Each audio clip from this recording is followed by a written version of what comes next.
আমাদের আজকের যাত্রা শুরু করেছিলাম গাজীপুরের চন্দন বাসস্ট্যান্ড থেকে। রাত 10:30টার সময় আল্লাহর নাম নিয়ে চন্দা থেকে আমরা রওনা শুরু করি।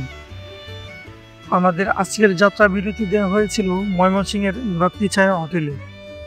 প্রতি পিস পরোটা 10 টাকা আর ডাল ভাজি 10 টাকা। 30 টাকার মাধ্যমে আমাদের রাত্রির খাবারটা সেরে নিই।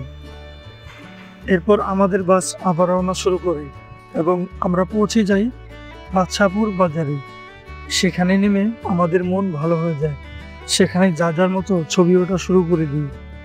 এই বাদশাহপুর বাজারে আসার আগ পর্যন্ত বাসগুলা বাজারের ওপারেই থাকি ও বাদশাহপুর ডিগ্রি কলেজের ভেতর দিয়ে আমরা আমাদের ছোট্ট একটি ঘুরে প্রবেশ করি। তখনও হচ্ছিল গুড়ি গুড়ি বৃষ্টি। আমি তো ভরকে গিয়েছিলাম যে সারাদিন হয়তো বৃষ্টির ভিতরে থাকতে হবে। আমার সে ধারণা পাল্টে দিয়ে দুর্বার গতিতে হালকা রোদের মধ্যে ছুটে চলেছে আমাদের এই ছোট্ট বোট। এই টাঙ্গর হাওয়ার একটি হাওর নয়, এ যেন আমার স্বপ্নের দেখা গ্রামীণ বাংলার প্রতিচ্ছবি। এই তো আমার স্বপ্নের বাংলাদেশ। হাওরের এই রূপ দেখলেই আপনি বুঝতে পারবেন কেন এখানে বাউল শাহ আব্দুল করিম, হাসান রাজা, পাগল হাসান, বারী সিদ্দিকী, উকিল মুন্সির মতো অনেক জনপ্রিয় গায়ক তৈরি হয়। এখানে আসলে আপনি ফিল করতে পারবেন হুমায়ুন আহমেদের সেই শ্রাবণ মেঘের দিন, বারী সিদ্দিকীর সেই গান পূবালি বাতাসে আষাঢ় মাইশা ভাষা পানি। এই গানের কথা ভাবতে ভাবতে যখন আপনি পূর্ণাঙ্গ হাওরের বুকে প্রবেশ করবেন, আপনার মনে হতে থাকবে এ যেন এক নৈসর্গিক অনুভূতি। হাওরের অন্যান্য বোটের সাথে পাল্লা দিয়ে প্রায় 1.5 ঘন্টা পর আমাদের বোট এসে পৌঁছইল ওয়াচ টাওয়ারে।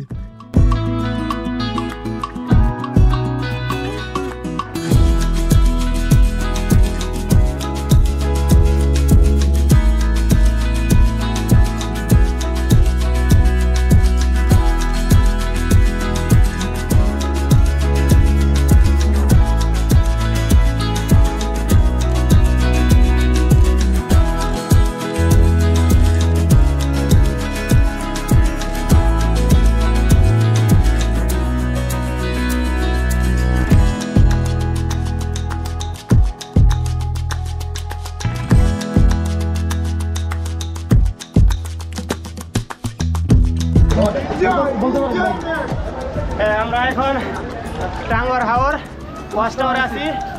অনেক ফিল করছি, অনেক লাফালাফি করতেছি। আমাদের সাথে আরো বাইরে আছে। তো আমরা এখন সবচেয়ে উচ্চ ওয়াচ টাওয়ার, ওইখান থেকে লাফ দিব। ওয়াচ টাওয়ারে অনেক গোসল করা হলো, অনেক ঝাপাঝাপি করা হলো, অনেক গান শোনা হলো। এই ওয়াচ টাওয়ার থেকে হাওরটা মোটামুটি সম্পূর্ণ দেখা যায়। ওয়াচ টাওয়ার আমাদের গোসলের সময় বেঁধে দেওয়া হয়েছিল 1 ঘন্টা, কিন্তু দর্শনার্থীদের এত ভালো লেগেছিল যে 2 ঘন্টার উপরে সেখানে আমরা গোসল করেছিলাম। তারপর আমাদের সেখান থেকে বিদায় নিয়ে রওনা দিলাম টেকের ঘাটের উদ্দেশ্যে। টেকের ঘাটের দিকে যতই যাচ্ছি ততই অবাক হচ্ছি, এ যেন আমার স্বপ্নের দেখা রাজ্য।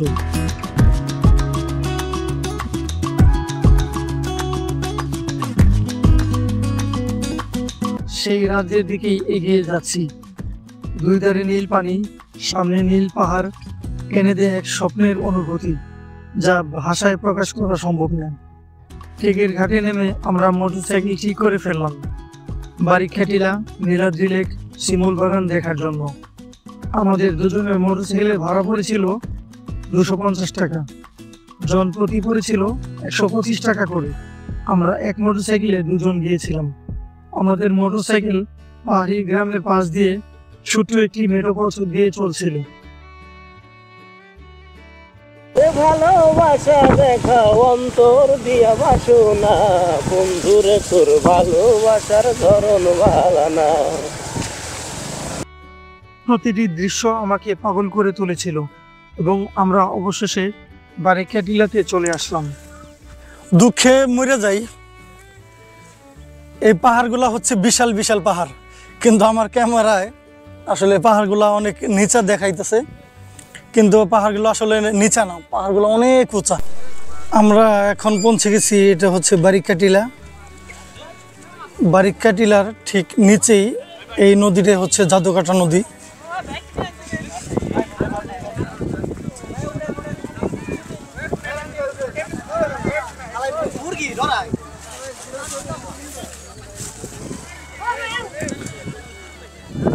এই মেঘালয় পাহাড়ের ছোট বড় 30টি ঝর্ণা থেকে যে পানি প্রবাহিত হয়, সেই পানি থেকেই এই নদীর উৎপত্তি।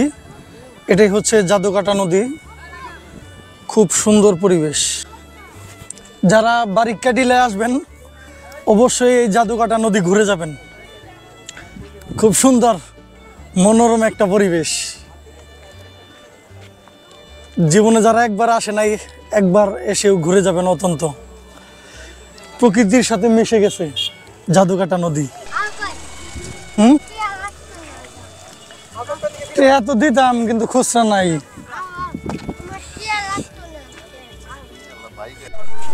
বারিক্কা টিলা জাদুকাটা নদী ঘোরা শেষে আমরা এখন চলে যাচ্ছি শিমুল বাগানে।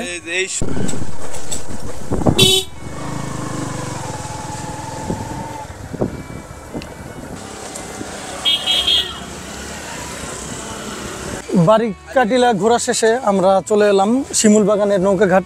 এখান থেকে নৌকা নিতে হবে, জনপ্রতি সম্ভবত 20 টাকা ভাড়া। চলেন দেখি যাওয়া যাক।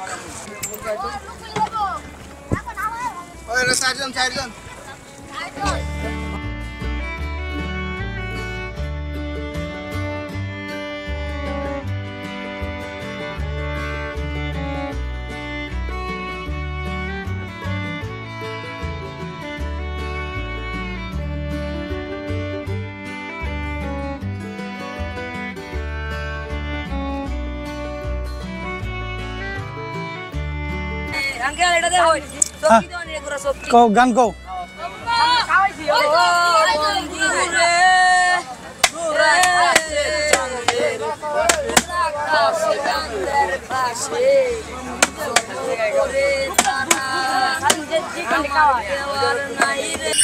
আমি এখন আছি জয়নুল আবেদিন শিমুল পার্ক।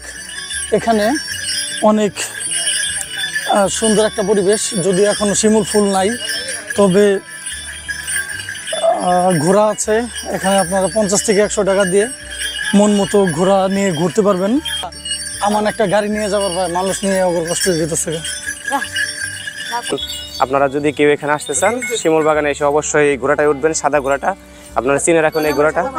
এই ঘোড়াটার নাম সাদা মানিক। ও আমাদেরকে ফ্রিতে উঠাইতে চাইছিল, কিন্তু আমরা ওর একটা সম্মানই দেবো চিন্তা করছি। তো অনেক সুন্দর ঘোড়া, আপনারা অবশ্যই আসবেন।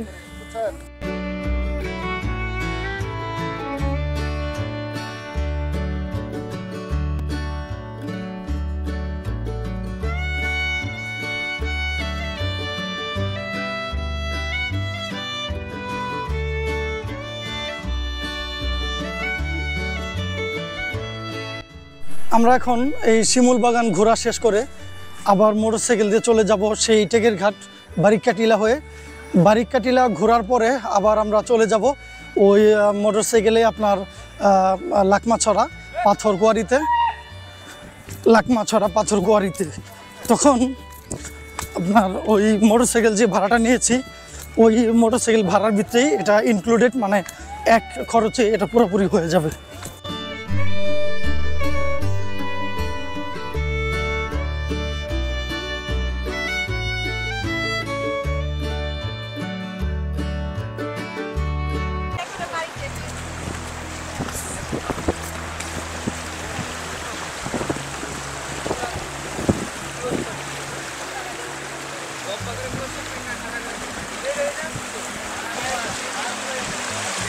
মেঘালয়ের পাদদেশে এরকম একটা দৃশ্য। শিমুল বাগান দেখা শেষ করে এই ঝর্ণাটা দেখে গেলাম। আপনারা আসবেন দেখতে, খুবই সুন্দর। ঝর্ণার ঠিক নিচেই দু একটা বাড়ি দেখতে পাচ্ছি। আর এই যে পাহাড়গুলো দেখতে পাচ্ছেন, এই পাহাড়গুলো আসলে বিশাল, যদিও ক্যামেরার চোখে কম আসছে। আর ওই যে দেখতে পাচ্ছি আমরা ইন্ডিয়ার বর্ডার গার্ড এবং কাঁটাতারের বেড়া, ল্যাম্পপোস্ট, লাইট। আর এই যে ছোট ছেলেদেরকে আমরা দেখতে পাচ্ছি, সম্ভবত ওরা ইন্ডিয়ার পোলাপান, বাংলাদেশেরও হতে পারে। বিশ্বাস নেই। ছড়াতে দেখি লাকমা ছড়া সুন্দর দৃশ্যগুলো আপনাদেরকে দেখাচ্ছি। আমরা কিন্তু ঝর্ণাটা দেখা শেষ করে এখান থেকে বেরিয়ে যাচ্ছি। আমাদের পরবর্তী গন্তব্য হচ্ছে লাকমা ছড়া, এরপরে দেখাবো লাকমা ছড়ার সৌন্দর্য। চলুন।